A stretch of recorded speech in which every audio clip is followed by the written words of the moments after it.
Hello बच्चों, मैं मनीष निगम, आपका केमिस्ट्री ट्यूटर। आज फिर हाजिर हूँ केमिस्ट्री का लेक्चर नंबर 3, जो हमारी सीरीज चल रही है क्वेश्चन प्रैक्टिस की। ठीक है, तो अभी तक लेक्चर नंबर फर्स्ट और लेक्चर नंबर सेकंड में हमने some basic concept of chemistry के क्वेश्चन की प्रैक्टिस की। आज इस लेक्चर नंबर थर्ड में हमने जो चैप्टर लिया है उसका नाम है केमिकल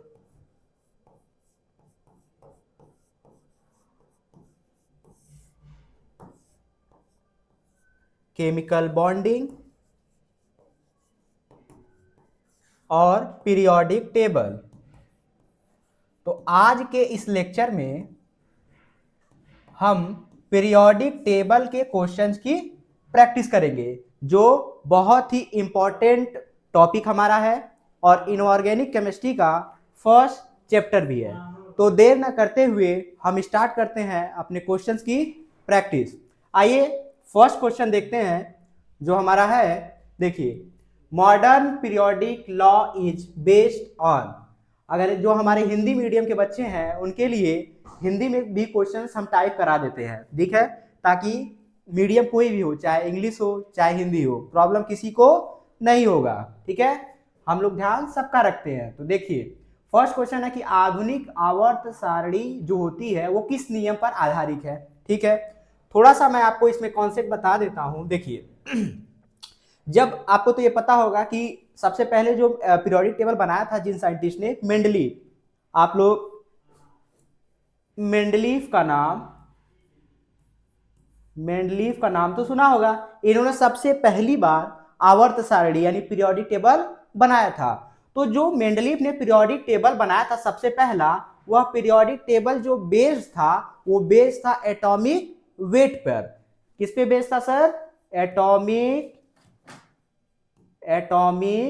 वेट पे बेस्ड था। हिंदी में बात करें तो परमाणु भार पे बेस्ड था। ठीक है, जिसका कहना यह था कि किसी भी एलिमेंट के जो फिजिकल और केमिकल प्रॉपर्टी होती है वह एटॉमिक वेट के पीरियोडिक फंक्शन होता है। मतलब the physical and chemical property of any element is the periodic function of their atomic weight. लेकिन यहां मॉडर्न पीरियोडिक लॉ बोला है, और उसके बाद जब ये लॉ को रिजेक्ट किया गया तो आया मॉडर्न पीरियोडिक लॉ। तो मॉडर्न पीरियोडिक लॉ के अकॉर्डिंग बोला गया जो पीरियोडिक टेबल है वो किस पे बेस्ड था सर जी? वह हमारा बेस था एटॉमिक नंबर पे सर, मतलब परमाणु क्रमांक पे। तो इसमें कौन सा ऑप्शन हमारा सही होगा sir? B option is the correct option. आइए सेकेंड क्वेश्चन की तरफ चलते हैं। देखिए, कह रहा है कि who is known as the father of modern periodic table. कोई सोचना नहीं है, ये क्वेश्चन कई बार आया हुआ है आपके एग्जामिनेशन में, और आई थिंक ये हमें जहां तक लगता है कि 24 में ही ये क्वेश्चन आया हुआ है। सीनेट के 24 में ही आया क्वेश्चन। देखिए सर, सबसे पहली चीज, अब चारों ऑप्शन क्या मैं बता देता हूं कि चारों ऑप्शन के बारे में थोड़ा मैं कलर चेंज कर लेता हूं। देखिए, न्यूलैंड है। अब देखिए, जब आप लोग पीरियोडिक टेबल अगर आप लोग पढ़े होंगे तो जो न्यूलैंड साइंटिस्ट है उनका ऑक्टेव रूल है। क्या उनका रूल है? इनका रूल जो है उसको बोलते हैं न्यूलैंड्स ऑक्टेव रूल। इस रूल के अकॉर्डिंग, थोड़ा अगर हम इस रूल की बात करें तो इस रूल का कहना यह होता है, जैसे आप लोग गाना सुनते हो ना, उसमें धुन होती है सा रे गा मा पा धा नी सा, ऐसे होता है। तो जरा आप देखोगे सा से स्टार्ट हो रहा है और आठवां देखो, उसमें जब जाओगे जब 9th नंबर पे तो फिर सा आ जा रहा है। उसी तरीके से उन्होंने बोला कि अगर मैं एलिमेंट्स को भी उसके एटॉमिक वेट के डिक्रीजिंग ऑर्डर में अरेंज करूं तो जो फर्स्ट एलिमेंट की जो प्रॉपर्टी है वो 8th एलिमेंट से मिलेगी। तो ये रूल था, तो ये तो वैसे भी गलत हो गया। ठीक है, सेकेंड ऑप्शन की बात करते हैं, मोजले। यहां पे एक चीज मैं आपको समझाता हूं। देखिए, अगर आपसे क्वेश्चन पूछा जाएगा कि फादर ऑफ जो मेरा इस क्वेश्चन में पूछा है, father of modern periodic table, father of modern periodic table, father of modern periodic table, तो आप कौन सा ऑप्शन लगाओगे सर? मेंडलीव। कौन सा ऑप्शन लगाओगे सर? मेंडलीव। आज की क्लास में मैं थोड़ा बड़ा बड़ा लिख रहा हूं क्योंकि मैं इसके पिछले लेक्चर्स में देखा हूं कि बहुत छोटा छोटा लिख रहा था, उससे मुझे लगता है आप लोगों को कुछ वीडियोस में भी प्रॉब्लम आ रही होगी, तो इस बार मैं आप थोड़ा बड़ा बड़ा लिखना स्टार्ट किया हूं। तो अगर आपसे क्वेश्चन पूछा जाएगा कि father of modern periodic table किसको बोलते हैं, तो आप ऑप्शन कौन सा लगाओगे? मेंडलीव, जो मेरा इस क्वेश्चन में दिया है। अच्छा, बाकी मैं और भी सारे ऑप्शन को चेक कर लेता हूं। मोजले, देखिए मोजले ने दिया था, अगर आपसे क्वेश्चन पूछा जाएगा कि मॉडर्न पीरियोडिक लॉ किसने दिया था, तो सर आप कौन सा ऑप्शन लगाओगे? मोजले, मोजले। ठीक है, इसका मतलब मोजले ने क्या दिया था सर? Modern periodic law. ठीक है सर, तो अगर ऑप्शन में, अगर आपके क्वेश्चन में दिया है कि मॉडर्न पीरियोडिक लॉ, तो ऑप्शन टिक करिएगा मोजले। और अगर आपसे बोलेगा कि ऑक्टेव रूल किसने दिया, तो न्यूलैंड। अब बचे एक डोबेराइनर। देखिए डोबेराइनर ने क्या किया था? डोबेराइनर ने ट्रायड रूल दिया था। कौन सा रूल दिया था sir? Triad rule, triad rule. इन्होंने क्या किया था? ट्रायड रूल को हम थोड़ा सा आपको समझाते हैं। उन्होंने क्या किया था? तीन तीन एलिमेंट का सेट लिया था, और तीन तीन एलिमेंट का सेट लेके इन्होंने बोला था कि अगर आप ये तीन एलिमेंट का सेट लोगे तो जो बीच वाला एलिमेंट है, जो मिडिल एलिमेंट है, उसका जो एटॉमिक वेट होगा वो फर्स्ट और थर्ड का एवरेज होगा। ये इनका कहना था डोबेराइनर का। ठीक है, तो मैंने यहाँ चारों ऑप्शन को डिस्कस कर दिया। Modern periodic table Mendeleev, modern periodic law Moseley, triad rule Dobereiner, octave rule Newland. ठीक है, तो इस तरीके से आपके चारों ऑप्शन क्लियर हो गए। आइए हम आते हैं सेकंड क्वेश्चन पे। देखिए सिंपल सा क्वेश्चन है आपके सामने, how many groups are present in the modern periodic table. देखिए बहुत सिंपल क्वेश्चन है ये, आपको मैं बता देता हूं। देखिए जो भी हमारा पीरियोडिक टेबल है, आज के समय में भी जो भी हमारा पीरियोडिक टेबल है, उसमें आप जब पीरियोडिक टेबल देखते हो तो उसमें आपको कुछ हॉरिजॉन्टल लाइंस दिखती हैं, हॉरिजॉन्टल, और कुछ आपको वर्टिकल लाइन दिखती हैं। तो देखिए जो हॉरिजॉन्टल लाइंस हैं, जो हॉरिजॉन्टल लाइंस यहाँ कॉलम्स हैं, कॉलम्स लिख लेते हैं, हॉरिजॉन्टल कॉलम्स हैं, उनको हम लोग बोलते हैं पीरियड। उनको हम लोग क्या बोलते हैं? उनको हम लोग बोलते हैं पीरियड। और ये कितने हैं? तो ये जो पीरियड हमारे हैं पीरियोडिक टेबल में, मॉडर्न में 7। ठीक है, अच्छा मैंने अभी बोला आपको वर्टिकल कॉलम्स भी दिखते हैं, तो वर्टिकल कॉलम्स, वर्टिकल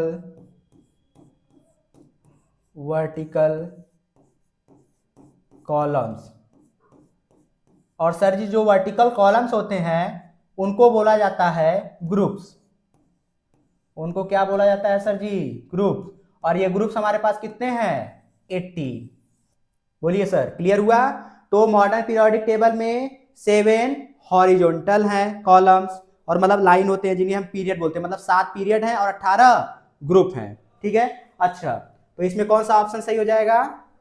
ग्रुप पूछा है तो सी ऑप्शन सही हो जाएगा, 18। अच्छा इसमें अगर मैं थोड़ा सा ब्लॉक की भी बात कर लूं जरा, तो देखिए जो हमारा पीरियोडिक टेबल है इसमें 4 ब्लॉक हैं।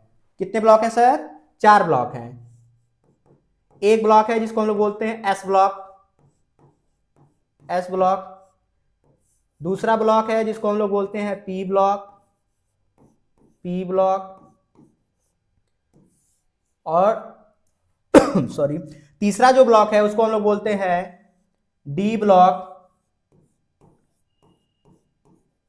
और सबसे लास्ट जो है उसको हम लोग बोलते हैं एफ ब्लॉक, एफ ब्लॉक। तो हमारे पीरियोडिक टेबल में जितने भी एलिमेंट्स हैं उनको 4 ब्लॉक में डिवाइड किया गया है, S block, P block, D block और एफ ब्लॉक। ठीक है, चलिए नेक्स्ट क्वेश्चन में आते हैं। कह रहा है ग्रुप नंबर इंडिकेट। अच्छा जी, कह रहा है देखिए ग्रुप नंबर। अब जो मैंने आपको बोला कि 18th ये जो ग्रुप्स हैं, 18th ये जो ग्रुप्स हैं, अब देखिए मैं एक बात और बताता हूं। अभी जो हम लोग पीरियोडिक टेबल पढ़ते हैं उसको बोलते हैं long form of periodic table, long form of periodic table.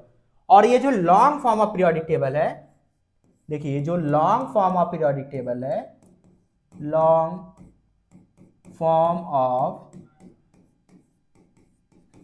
Long form of periodic table जो है ये बेस्ड है हमारा सर जी इलेक्ट्रॉनिक कॉन्फ़िगरेशन पे, इलेक्ट्रॉनिक कॉन्फ़िगरेशन, इलेक्ट्रॉनिक कॉन्फ़िगरेशन पे। अब इसी इलेक्ट्रॉनिक कॉन्फ़िगरेशन पे जब आप इलेक्ट्रॉनिक कॉन्फ़िगरेशन करते हो तो आपको एक कॉन्सेप्ट पढ़ा होगा आप लोगों ने बैलेंस इलेक्ट्रॉन का, बैलेंस इलेक्ट्रॉन का। अब सर जी ये क्या होता है बैलेंस इलेक्ट्रॉन? तो देखिए सर, बैलेंस इलेक्ट्रॉन वह इलेक्ट्रॉन होते हैं जब आप इलेक्ट्रॉनिक कॉन्फ़िगरेशन करते हो तो आउटर मोस्ट सेल में जितने इलेक्ट्रॉन होते हैं उन्हीं को बोला जाता है बैलेंस इलेक्ट्रॉन, ठीक है। और वही बैलेंस इलेक्ट्रॉन जो होते हैं उन्हीं को हम लोग बोलते हैं कि वह उस पर्टिकुलर ग्रुप का ग्रुप नंबर है। जैसे फर्स्ट ग्रुप की बात करें जिसमें एल्कली मेटल रखा जाता है उनको बोलते हैं ग्रुप नंबर फर्स्ट। तो इसीलिए आप लोग जब एल्कली मेटल्स पढ़े रहे होंगे पीरियोडिक टेबल में तो बोला जाता है उनका जो जनरल इलेक्ट्रॉनिक कॉन्फ़िगरेशन होता है सर वो होता है सर NS1। और ये 1 क्या रिप्रेजेंट कर रहा है सर? बैलेंस इलेक्ट्रॉन को। और यही बैलेंस इलेक्ट्रॉन जितने हैं वही क्या रिप्रेजेंट कर रहा है? वही रिप्रेजेंट कर रहा है उसके ग्रुप नंबर को। समझ में आया सर? तो बताइए ग्रुप नंबर क्या इंडिकेट करेगा? Atomic number? नहीं सर। न्यूट्रॉन? अरे बिल्कुल नहीं सर। Atomic mass? कभी नहीं सर। तो कौन सा ऑप्शन सही हुआ सर जी? बताइए भाई साहब, पहला बैलेंस इलेक्ट्रॉन। नेक्स्ट क्वेश्चन की तरफ पढ़ते हैं। देखिए नेक्स्ट क्वेश्चन है कि which element show properties of both metals and non metal. Very good, आइए देखते हैं इसका भी कॉन्सेप्ट। देखिए सर, जो भी एलिमेंट हमारे हैं, जो भी एलिमेंट्स जो हमारे हैं, एलिमेंट्स हमारे हैं इनको हम लोग 3 पार्ट में डिवाइड करते हैं। इनको हम लोग 3 पार्ट में डिवाइड करते हैं। First one is the metals,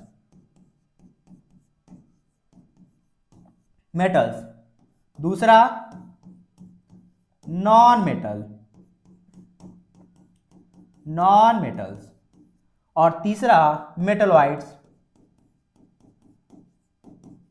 metalloids. और यही हमारा क्वेश्चन है।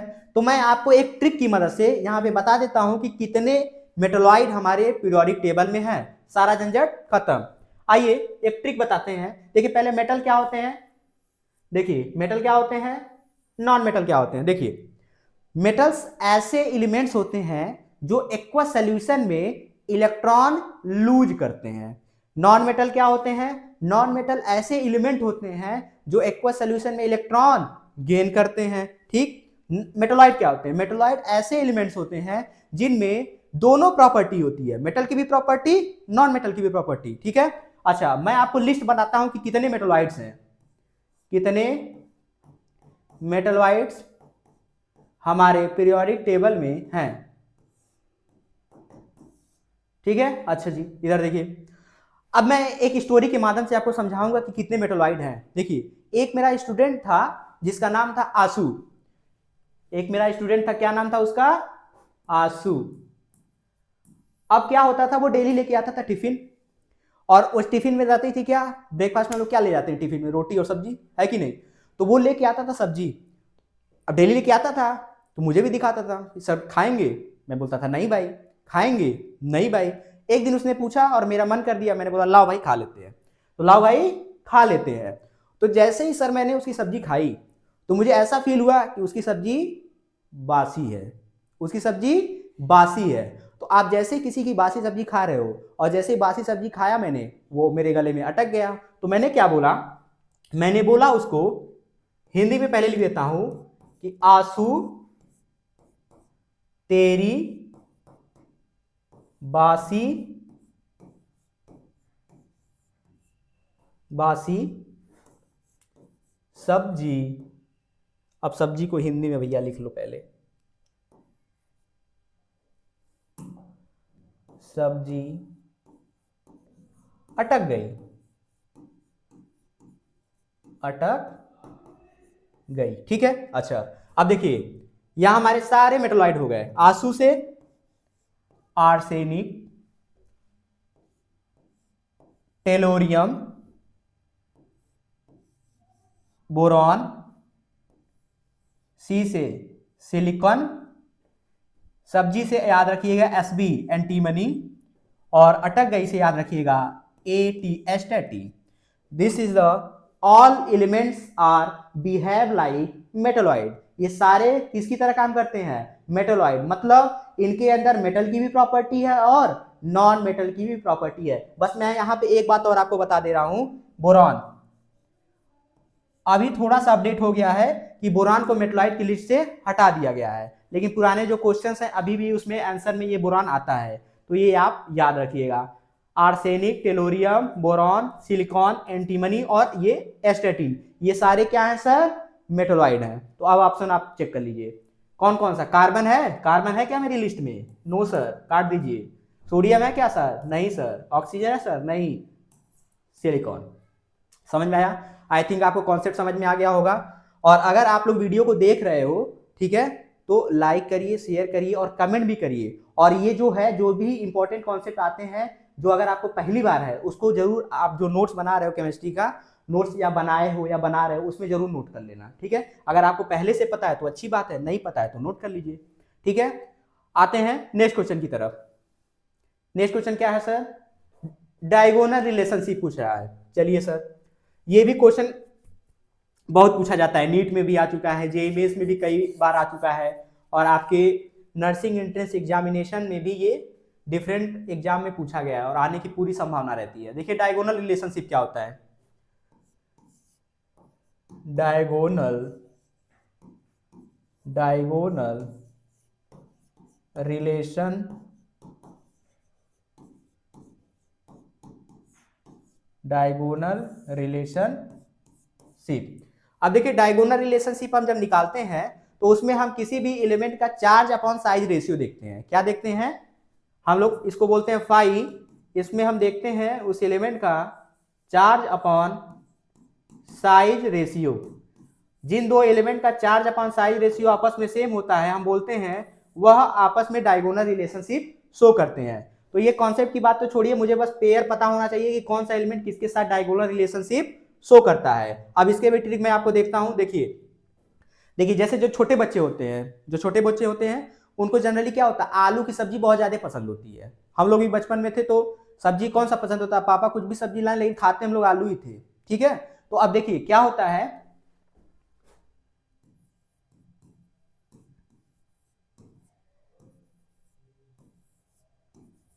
ये याद रखिएगा। एक छोटे सा बच्चे से मैं बोल रहा हूं कि ले बेबी मांगा था तूने आलू, ले बेबी मांगा था तूने आलू। ये देखिए ले बेबी मांगा था तूने आलू। मतलब जो लिथियम है वह डायगोनल रिलेशनशिप शो करता है मैग्नीशियम के साथ, और जो बेरिलियम है वह डायगोनल रिलेशनशिप शो करता है एल्यूमिनियम के साथ। समझ में आया सर? अब ऑप्शन आप चेक कर लीजिए। देखिए, हाँ देखिए, पहली बात बेरिलियम और कैल्शियम ये तो गलत हो गया, सोडियम पोटेशियम गलत हो गया। आप यहाँ बेरिलियम होता है, बोरान मत समझ लीजिएगा। देखिए फोर्थ ऑप्शन यहाँ पे बी दिया है, अगर यही बी दिया होता, बी दिया होता तो मेरा ऑप्शन ये सही हो जाता। तो लिथियम मैग्नीशियम सही है, यहां अगर बी कर दोगे तो ये भी सही हो जाएगा, लेकिन यहाँ बोरान है, ये गलती मत करिएगा। ये बेरिलियम है, बोरान नहीं, ठीक है। तो यहाँ पे आपका डायगोनल रिलेशनशिप वाला भी क्वेश्चन हो गया, ठीक है। आइए नेक्स्ट क्वेश्चन पे आते हैं। कह रहा है कि which has the lowest ionization energy, सबसे कम आयनाइजेशन एनर्जी किसमें होगा? न्यूनतम आयनीकरण ऊर्जा। अब देखिए सबसे पहले मुझे कॉन्सेप्ट पता होना चाहिए कि आयनाइजेशन एनर्जी होता क्या है। आयनाइजेशन एनर्जी होता क्या है, थोड़ा सा पहले मैं आपको डिस्कस करता हूं आयनाइजेशन एनर्जी होता क्या है। Ionization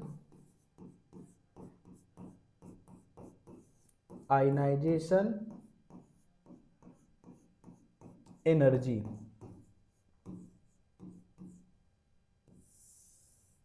ionization energy. देखिए आयनाइजेशन एनर्जी ये होता है कि अगर कोई भी एलिमेंट आपके पास है, कोई भी एलिमेंट आपके पास है, पहली बात, वह एलिमेंट आपका आइसोलेटेड होना चाहिए। देखिए कोई भी एटम, कुछ कंडीशंस है उसकी। पहली बात, वह एटम आपका होना चाहिए आइसोलेटेड, वह एटम होना चाहिए आपका आइसोलेटेड। वह एलिमेंट आपका होना चाहिए गैसियस स्टेट में होना चाहिए, गैसियस स्टेट में होना चाहिए। ठीक। अब इस कंडीशन में जो एटम है, इस कंडीशन में जो एटम है उससे आप एक इलेक्ट्रॉन निकालने के लिए जो एनर्जी उसको प्रोवाइड करते हो, या जो एनर्जी आप खर्च करते हो, या वह एनर्जी जो रिक्वायर्ड है इस एटम को, उसको हम लोग बोलते हैं आयनाइजेशन एनर्जी। मतलब the energy required to remove one electron from an isolated gaseous atom. तो यानी एक इलेक्ट्रॉन निकालने के लिए जितनी एनर्जी ये इसको लगेगा वही कहलाता है आयनाइजेशन एनर्जी। और मुझे इस चारों ऑप्शन में देख के बताना है कि किसमें आयनाइजेशन एनर्जी सबसे कम होगा। अब देखिए चारों ऑप्शन पढ़ के मुझे ये समझ में आ रहा है कि ये सारे एक ही ग्रुप के दिए हुए हैं। देखिए सारे एल्कली मेटल हैं। देखिए एल्कली मेटल का लिस्ट क्या होता है, लिथियम, सोडियम, लिथियम, क्या हो गया भाई,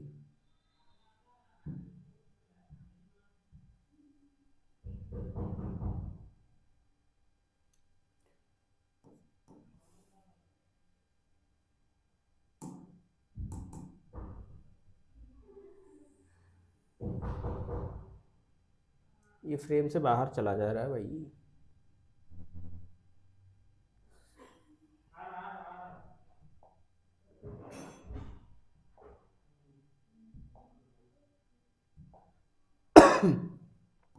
lithium, sodium, potassium, rubidium, caesium,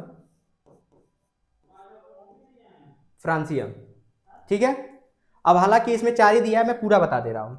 अब आपको इसमें बताना सबसे ज्यादा आयनाइजेशन एनर्जी या कम एनर्जी किसमें होगा।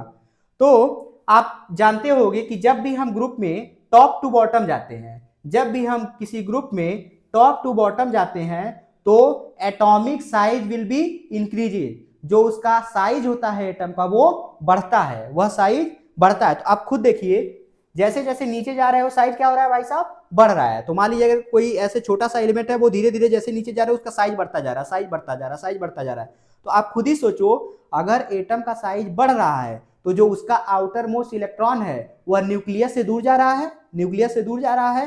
तो न्यूक्लियस के अंदर जो प्रोटॉन बैठा है, क्या वह जो इलेक्ट्रॉन को, आउटर मोस्ट इलेक्ट्रॉन को जो अपनी तरफ खींच रहा है, वो फोर्स भी तो कम होगा, वह फोर्स भी तो कम होगा। देखिए जैसे जैसे जैसे जैसे जैसे जैसे जैसे जैसे एटम का साइज बढ़ रहा है, अब प्रोटॉन जो आउटर मोस्ट इलेक्ट्रॉन पे जो फोर्स लगाएगा वो भी कम हो रहा है। और जब अगर फोर्स वो कम लगा पा रहा है, अगर साइज बढ़ रहा है, तो जो आप एनर्जी प्रोवाइड करोगे उस आउटर मोस्ट इलेक्ट्रॉन को निकालने के लिए वो भी तो कम ही होगा। तो इसका मतलब अगर साइज ज्यादा है तो आयनाइजेशन एनर्जी कम होगा। तो बताइए इन चारों ऑप्शन में देखिए क्या है, सीजियम दिया हुआ है, रुबिडियम दिया हुआ है, पोटेशियम दिया हुआ है और सोडियम दिया है। इन सब में साइज सबसे ज्यादा किसका है, सीजियम का। सीजियम है लार्ज साइज। तो अगर इसका साइज ज्यादा है तो इसमें इसके आउटर मोस्ट इलेक्ट्रॉन को निकालने के लिए हमें एफर्ट भी कम डालना पड़ेगा, एनर्जी थोड़ा सा दोगे निकल जाएगा। लेकिन इन सब के केस में साइज छोटा है, आउटर मोस्ट इलेक्ट्रॉन न्यूक्लियस के पास है, तो एनर्जी ज्यादा देना पड़ेगा। तो कौन सा ऑप्शन सही होगा सर, सीजियम। आइए नेक्स्ट क्वेश्चन पे आते हैं।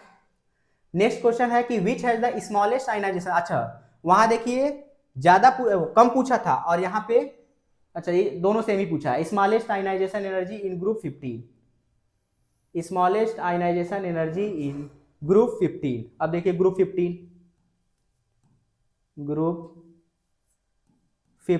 ग्रुप 15 में कौन कौन से एलिमेंट होते हैं। देखिए क्या होता है, आप लोगों ने ट्रिक से याद ही किया होगा, नेपाल, पाकिस्तान, ऑस्ट्रेलिया, सब भिखारी। हो सकता हो कि आप किसी और दूसरे ट्रिक से याद किए हो या बिना ट्रिक के ही याद आपको हो। तो नेपाल, पाकिस्तान, ऑस्ट्रेलिया, सब भिखारी। अब इसमें आपको बताना है कि सबसे कम आयनाइजेशन एनर्जी क्या होगा, बताइए सर। तो ऊपर से नीचे जाओगे आप, ऊपर से नीचे जाओगे तो साइज बढ़ेगा। अब साइज जब बढ़ेगा तो जिसका साइज ज़्यादा होगा उसमें आयनाइजेशन एनर्जी कम होगा। तो कौन सा ऑप्शन सही है सर? बिस्मथ। आइए नेक्स्ट क्वेश्चन कह रहा है कि in a period atomic size decrease left to right because. देखिए ये क्वेश्चन आ चुका है तो पहले ही मैं इस पे 2 स्टार लगा दे रहा हूं। कह रहा है कि अगर आप पीरियड में, पीरियड मतलब ये जो हॉरिजेंटल कॉलम्स होते हैं, हॉरिजेंटल लाइन होती है, उन्हीं को पीरियड बोलते हैं। जब आप किसी पीरियड में लेफ्ट से राइट जाते हो, लेफ्ट से आप राइट की तरफ जाते हो, लेफ्ट से आप राइट की तरफ जाते हो, तो कह रहा है एटॉमिक साइज कम होता है। क्या कारण है? तो आप इतना तो याद रख लो कि जब लेफ्ट से राइट जाओगे तो एटॉमिक साइज घटेगा, मतलब size of atom decreases, atomic size घटेगा, डिक्रीजेज। जब आप लेफ्ट से राइट जाओगे तो एटम का साइज क्या होगा? घटेगा। अब वही पूछ रहा है क्यों घटेगा। तो एक कॉन्सेप्ट आप लोग पढ़े होंगे जिसको हम लोग बोलते हैं effective nuclear charge. Effective nuclear charge. अब देखिए इफेक्टिव न्यूक्लियर चार्ज क्या होता है। देखिए सर, ये मेरा एटम का मान लो न्यूक्लियस है, न्यूक्लियस के अंदर सर प्रोटॉन होता है। अब ये इसकी सेल्स हैं, इसकी सेल्स हैं, इनके सेल्स में इलेक्ट्रॉन होता है। अब सुनिए, तो ये जो प्रोटॉन चार्ज है, ये पॉजिटिव और निगेटिव चार्ज आपस में है, तो एक दूसरे को देखेंगे थोड़ी अट्रैक्ट करेंगे क्योंकि अपोजिट चार्ज है। तो जो मेरा न्यूक्लियस होता है वह इलेक्ट्रॉन्स को अपनी तरफ अट्रैक्ट करेगा। ये जितने ये इलेक्ट्रॉन हैं सेल्स में, इनको अपनी तरफ अट्रैक्ट करेगा। तो यही बोला जाता है कि पावर ऑफ न्यूक्लियस, न्यूक्लियस का पावर कितना ज्यादा है, न्यूक्लियस का पावर कितना ज्यादा है, मतलब जितना ज्यादा प्रोटॉन बढ़ता जाएगा उसका पावर बढ़ता जाएगा। तो वही देख, उसी को बोलते हैं इफेक्टिव न्यूक्लियर चार्ज, मतलब पावर ऑफ न्यूक्लियस। एक टर्म में बात करूं तो पावर ऑफ न्यूक्लियस, कि वह कितना तेजी से इलेक्ट्रॉन को अपनी तरफ खींच पा रहा है, वो कितना तेजी से अपनी तरफ उसको खींच पा रहा है। तो आप जब लेफ्ट से राइट आप जाते हो, लेफ्ट से जब राइट जाते हो तो इफेक्टिव न्यूक्लियर चार्ज की वैल्यू बढ़ती है। इफेक्टिव, मैं लिख दे रहा हूं यहां पे, इफेक्टिव न्यूक्लियर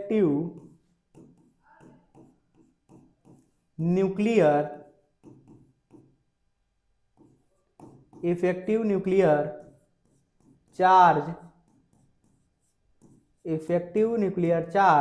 इंक्रीजेज। और आप खुद सोचो, जब इफेक्टिव न्यूक्लियर चार्ज की वैल्यू बढ़ेगी, तो जब इफेक्टिव न्यूक्लियर चार्ज मतलब ये जो ये न्यूक्लियस का जो प्रोटॉन है ये इलेक्ट्रॉन को अपनी तरफ खींच रहा है, तो आप खुद ही बताओ साइज घटेगा कि बढ़ेगा सर? साइज घटेगा कि बढ़ेगा? साइज घटेगा।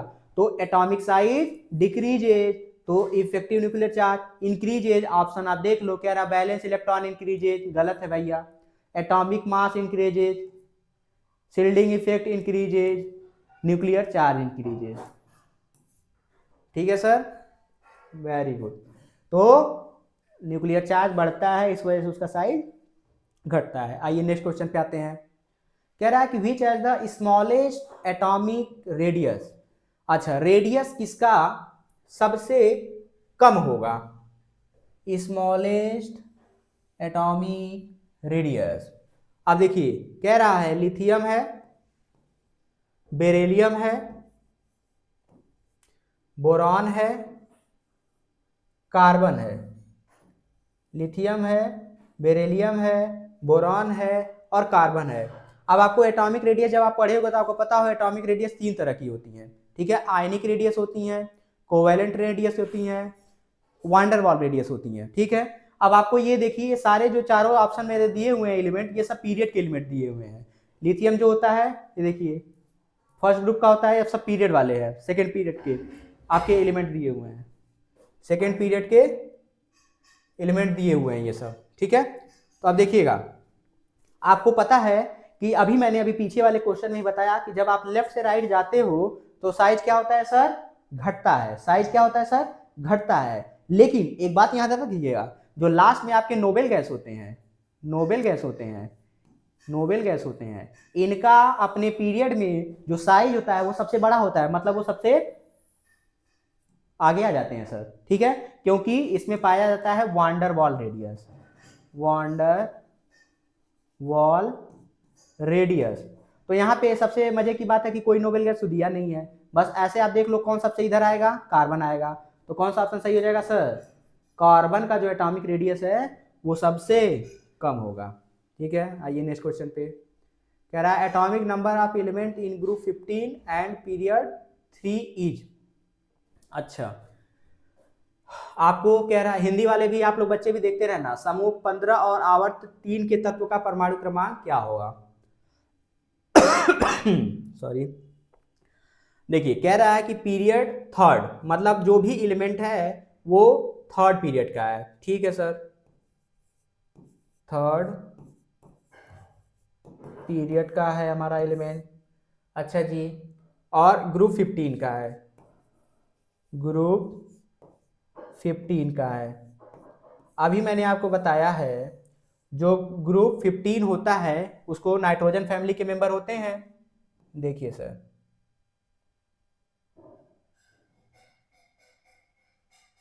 Nitrogen, phosphorus, arsenic, antimony, bismuth. और आपको पता होगा, अभी मैंने मोल कॉन्सेप्ट जब पढ़ा तो वहाँ भी बताया था, नाइट्रोजन का जो एटॉमिक नंबर होता है वो होता है 7 7। ठीक है, इसका मास नंबर क्या होता है, तो हालांकि मास नंबर से मतलब है क्योंकि परमाणु क्रमांक ही पूछा है, वो एटॉमिक नंबर ही पूछा है। तो नाइट्रोजन का होता है 7, इसका होता है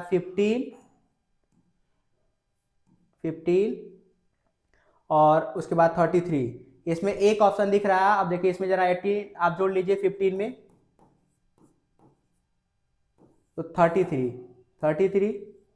ये तो आपको पता होगा ना, जब आप पीरियोडिक टेबल पढ़े तो वहाँ मैजिक नंबर आपको पढ़ाया जाता है, वहाँ मैजिक नंबर पढ़ाया जाता है कि एक यहाँ पे पता हो तो वहाँ पे उसमें ऐड कर दो, 8 ऐड कर दो तो दूसरे का पता चल जाता है एटॉमिक नंबर। इसमें 18 ऐड कर दो तो आपको सेकेंड एलिमेंट का एटॉमिक नंबर पता चल जाता है। एक बार और 18 ऐड कर दो तो इसका एटॉमिक नंबर पता चल जाएगा, और 32 ऐड कर दो तो इसका एटॉमिक नंबर पता चल जाएगा। तो देखिए 7 तो नाइट्रोजन का ही होता है तो ये तो सही है, फिर सेकेंड का 15 होता है तो ये भी सही है, सेकेंड का मैंने 18 ऐड किया तो देखिए 33 यानी इसका भी सही है, आर्सेनिक का दिया है। अब उसके बाद 51 किसी का नहीं आएगा, तो इसमें कौन सा 51। ठीक है सर,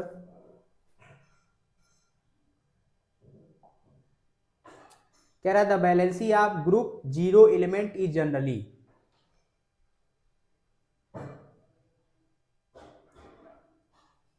अब देखिए क्वेश्चन थोड़ा सा मिसप्रिंट हो गया है, समूह, अच्छा valency of zero group 0 element is generally.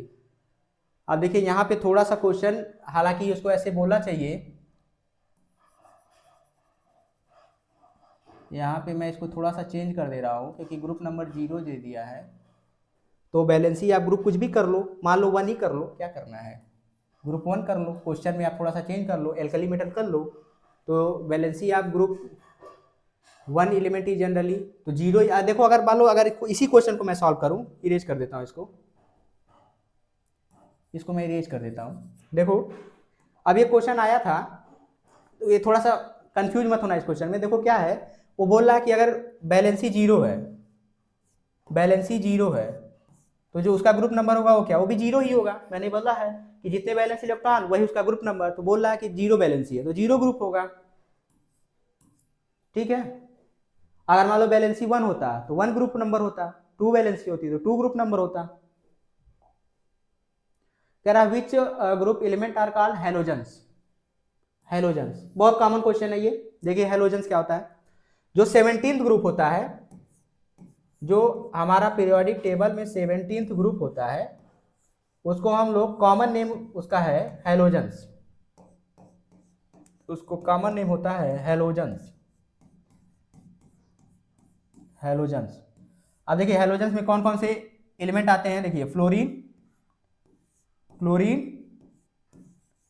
Bromine, iodine और एस्टेटीन, ये सारे एलिमेंट्स को हम लोग क्या बोलते हैं, हेलोजेंस। ठीक, तो मैंने आपको बता दिया कि कौन से ग्रुप को हम लोग बोलते हैं हेलोजन, 17th, ऑप्शन देखिए 17th ग्रुप। ठीक है, और बाकी ऑप्शन देख लेता हूं। कह रहा है कि 18, देखिए 18 सबसे लास्ट होता है जिसको हम लोग बोलते हैं नोबेल गैसेस। कौन आते हैं उसमें, देखिए helium, neon, argon, krypton, xenon और रेडॉन, ये सारे एलिमेंट होते हैं जिनको हम लोग बोलते हैं zero group, noble gases, inert gases, ठीक है। अच्छा, तो 18th वाले को हम लोग क्या बोलते हैं, noble gases, noble gases. First वाले को क्या बोलते हैं, फर्स्ट वाला नहीं, सबसे पहला, वही तो आप लोग पढ़ते हो, हलीना की रब से फरियाद, हाँ, hydrogen, sodium, potassium, rubidium, caesium, francium, इन सबको क्या बोलते हैं, एल्कली मेटल। तो ये अगर फर्स्ट ऑप्शन फर्स्ट देता तो उसमें क्या होता, वो होता आपका एल्कली मेटल्स, एल्कली मेटल्स, ठीक है। अच्छा, अब देखिए ये 16 है, 16 वाला होता है ऑक्सीजन फैमिली। देखिए ऑक्सीजन, सल्फर, सेलेनियम, टेलोरियम और पोलोनियम, ठीक है, इनको हम लोग बोलते हैं ऑक्सीजन फैमिली, ऑक्सीजन फैमिली, ठीक है। तो हमारा चारों हो गया। 17 को हेलोजन्स बोलते ही हैं। नेक्स्ट क्वेश्चन पे आते हैं, कह रहा है कि which element has the electronic configuration Ne3s2 3p5। अच्छा जी, कह रहा है कि इन चारों में से आपको बताना है किसका इलेक्ट्रॉनिक कॉन्फ़िगरेशन ये होगा। तो देखते हैं, नियॉन 3s2 3p5। तो सबसे पहले आप इसमें देख लीजिए कितने इलेक्ट्रॉन है ये। देखिए सर, नियॉन है, नियॉन का एटॉमिक नंबर होता है 10, मतलब नियॉन अगर लिख दिया तो यहाँ 10 इलेक्ट्रॉन तो यही हो गए, 10 ये 2 ये तो हो गए 12 और ये 5, कितने हो गए 17 इलेक्ट्रॉन। बताइए सर, 17 इलेक्ट्रॉन। और आपको पता है 17 किसका होता है, क्लोरीन का ही होता है, 17 क्लोरीन का ही होता है, ठीक है। तो फर्स्ट ऑप्शन। नेक्स्ट क्वेश्चन पे आते हैं। नेक्स्ट क्वेश्चन है कि which has maximum shielding of effect, ठीक है। देखिए इस क्वेश्चन को भी आप कर लीजिएगा। अभी मैंने आपको बताया था block, S block, P block, D block और एफ ब्लॉक, उसी तरीके से ऑर्बिटल्स होते हैं, ये सब ऑर्बिटल्स होते हैं। तो 4 तरह के ऑर्बिटल होते हैं, ऑर्बिटल तो और भी होते हैं लेकिन जनरली हमारे जो सिलेबस में है 12th तक के सिलेबस में यही है। तो देखिए एक होता है एस ऑर्बिटल। अब एस ऑर्बिटल में जितने इलेक्ट्रॉन होंगे, जो एस ऑर्बिटल के इलेक्ट्रॉन होते हैं उन्हीं को बोलते हैं एस इलेक्ट्रॉन।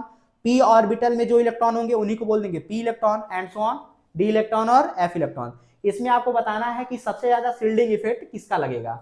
अब अगर शिल्डिंग इफेक्ट किसी को नहीं पता है तो उसको हम बता देते हैं। देखिए पहले सबसे पहले शिल्डिंग इफेक्ट समझते हैं। जैसे मान लीजिए शिल्डिंग इफेक्ट, जैसे मान लीजिए हम लोग अपने घरों में पर्दा लगाते हैं, हम लोग अपने घरों में कर्टन्स लगाते हैं ना, तो क्या होता है कि जैसे मान लीजिए किसी एटम का ये न्यूक्लियस है, किसी एटम का ये न्यूक्लियस है और ये न्यूक्लियस के प्रोटॉन है और ये सेल्स, ये सेल्स, ये इसके सेल्स हैं, ठीक है।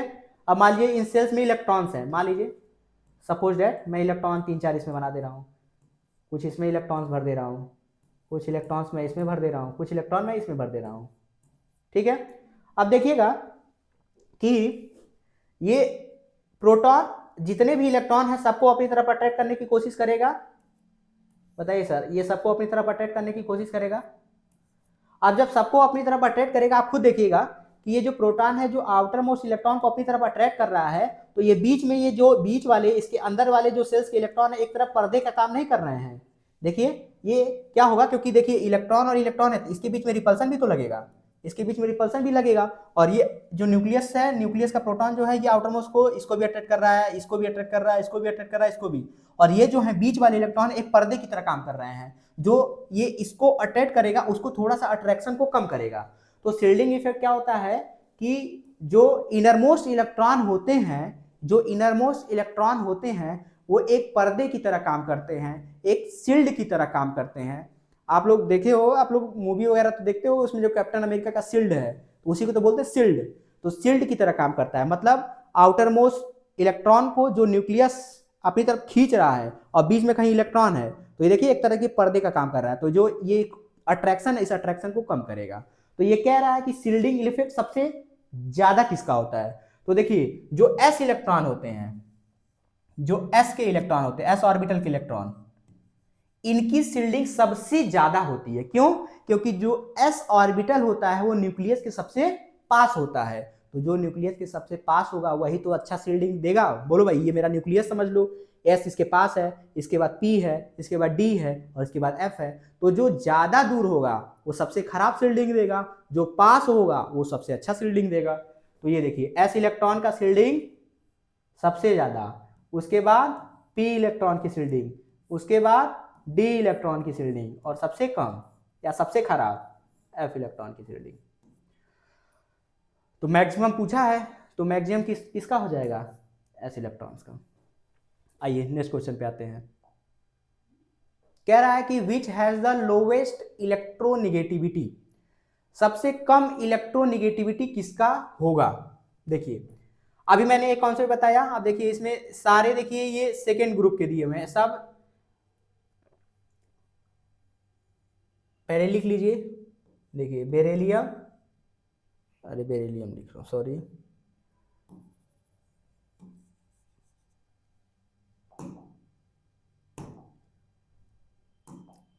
देखिए lithium, sodium, potassium, rubidium, caesium, francium, ठीक है। सॉरी, अब इसमें एक बेरियम भी दिया है, बेरिलियम, मैग्नीशियम, कैल्शियम, बेरियम यहाँ आएगा, ठीक है। बेरियम हो गया, रुबिडियम हो गया, सीजियम हो गया और फ्रांसियम हो गया। इन चारों में आपको कंपेयर करना है, इलेक्ट्रोनिगेटिविटी सबसे कम होगी। अब देखिएगा सर, इलेक्ट्रोनिगेटिविटी क्या होता है।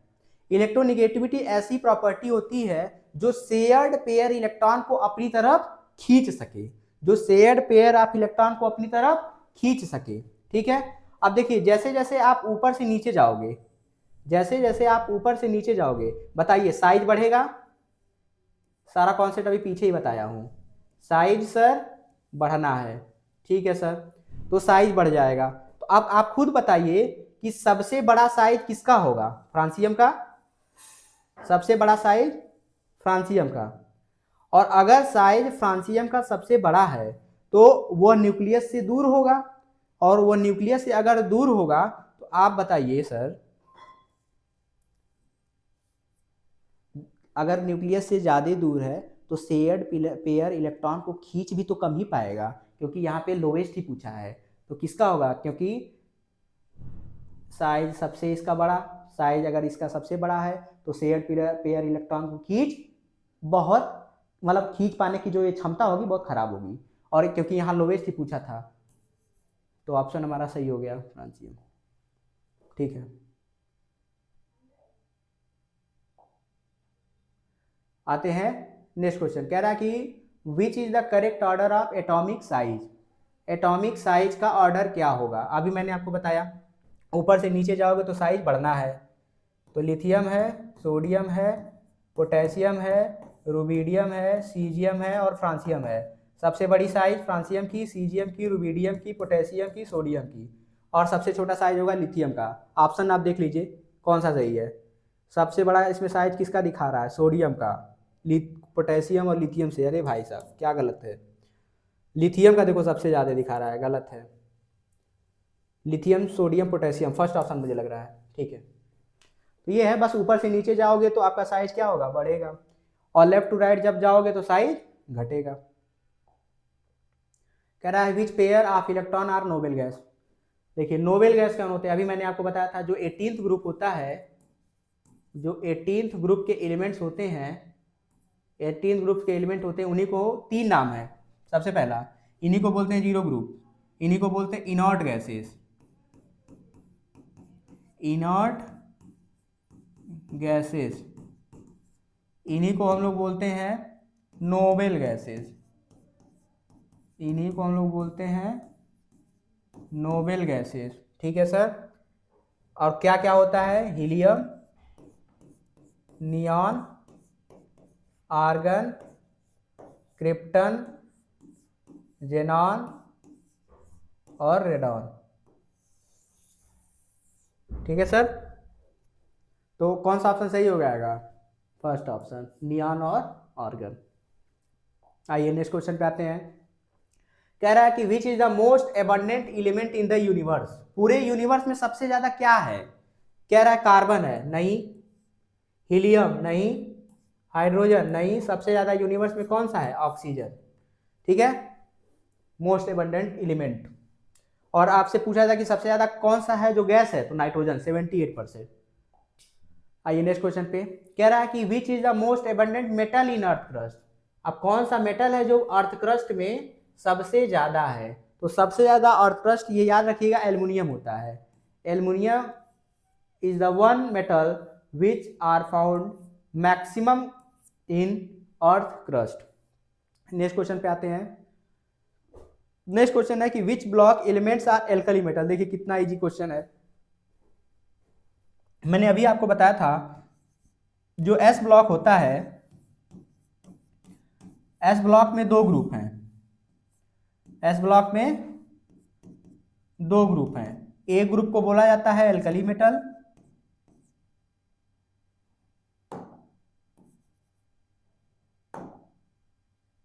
एक ग्रुप को बोला जाता है alkali metal,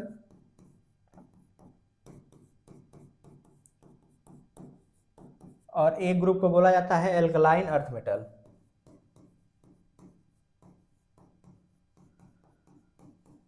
alkaline earth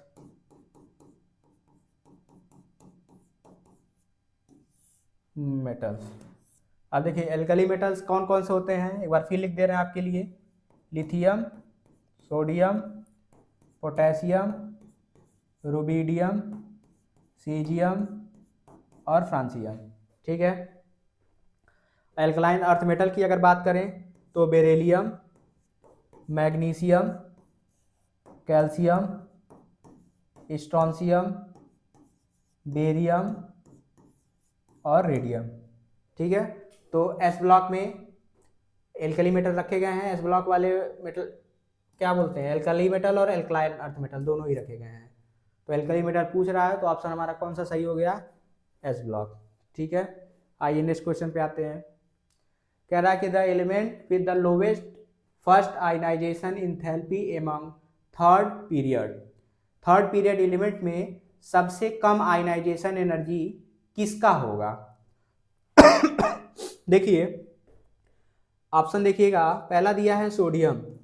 sodium का अगर आप जनरल इलेक्ट्रॉनिक कॉन्फ़िगरेशन देखोगे तो आएगा NS1। ठीक है। दूसरा है मैग्नीशियम। मैग्नीशियम का अगर आप देखोगे जनरल इलेक्ट्रॉनिक कॉन्फ़िगरेशन तो होता है NH2। एल्यूमिनियम, एल्युमिनियम का अगर आप देखोगे तो होगा NP3। और फास्फोरस,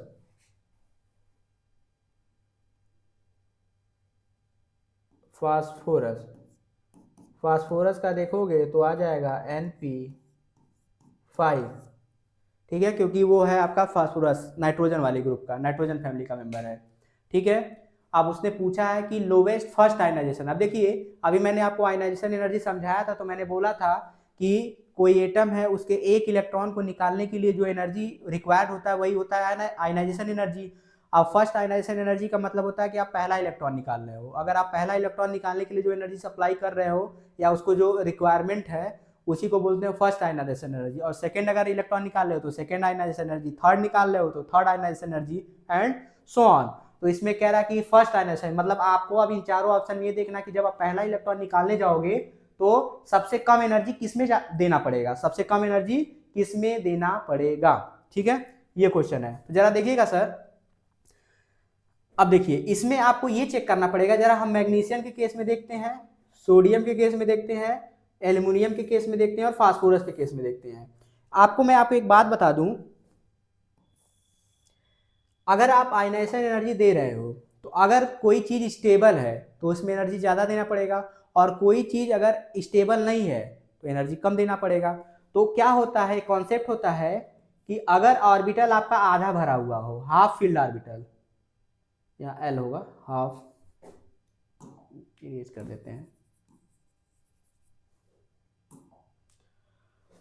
अगर आपका ऑर्बिटल आधा भरा हुआ है, हाफ फील्ड ऑर्बिटल, या फिर फुल फील्ड ऑर्बिटल है, फुल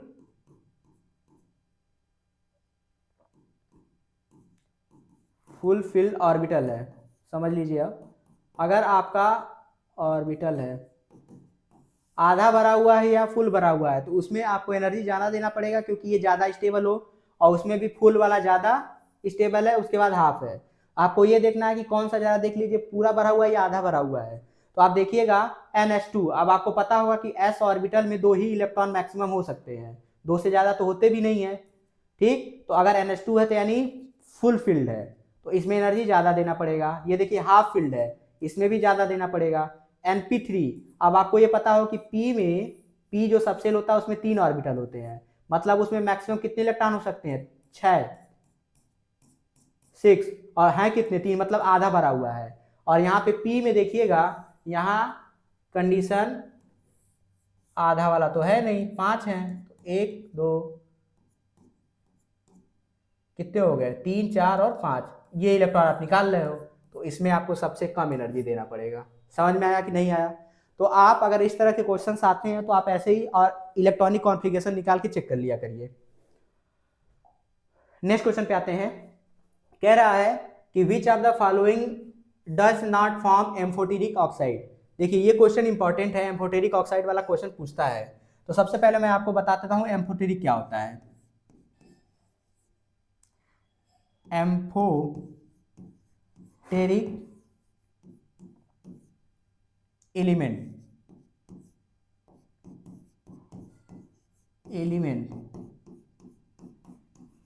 देखिए एम्फोटेरिक एलिमेंट्स उन एलिमेंट्स को बोलते हैं जो एसिड के साथ और बेस के साथ दोनों से रिएक्ट करते हैं, मतलब such element which are react with acid as well as base. मतलब अगर एलिमेंट एसिड के साथ साथ बेस से भी रिएक्ट कर रहा है तो उसको हम लोग क्या बोलते हैं, ऐसे एलिमेंट को एम्फोटेरिक एलिमेंट। और अगर एलिमेंट आपका एम्फोटेरिक है तो उसके ऑक्साइड को भी क्या बोलेंगे, एम्फोटेरिक। बताइए सर। तो आपको बस इतना याद रखना है कि कौन कौन से जो एलिमेंट है वो एम्फोटेरिक हैं, कौन कौन से एलिमेंट हैं जो एम्फोटेरिक हैं। तो देखिए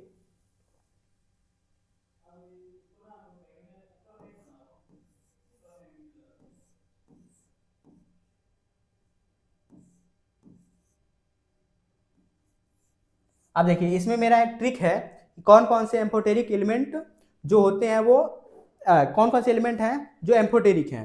तो देखिए एक ट्रिक आप लोग याद कर लीजिएगा। जैसे हम लोग क्या होता था कि बचपन में हम लोग पापा वापा थे एकदम स्ट्रिक्ट थे, बस पढ़ना है बस पढ़ना है बस पढ़ना है, ठीक है। तो उसमें क्या होता था कि हम लोग भी बोलते थे कितना पढ़ेंगे भाई कितना पढ़ेंगे, तो हम लोग बोल देते थे कि अरे यार सबके पापा जो है वो जालिम है, क्या है, सबके पापा जालिम है। तो ऐसे एक ट्रिक है, देखिए सबके, अब ये देखिए BAP सबके बाप जेड से जालिम, हालांकि जालिम नहीं होते हैं, प्यारे होते हैं। ये ट्रिक है, ठीक है, इसको दिल पे ना ले लेना कि आप कैसे जालिम बोल दिए पापा को मेरे। तो यहाँ पे मैं किसी के पापा को जालिम नहीं बोल रहा हूँ भैया, यहाँ पे एक ट्रिक है, ठीक है। तो दिल पे नहीं लेना है, कॉन्सेप्ट पे लेना है, ठीक है। तो इधर आइए, आप देखिए S से हो गया आपका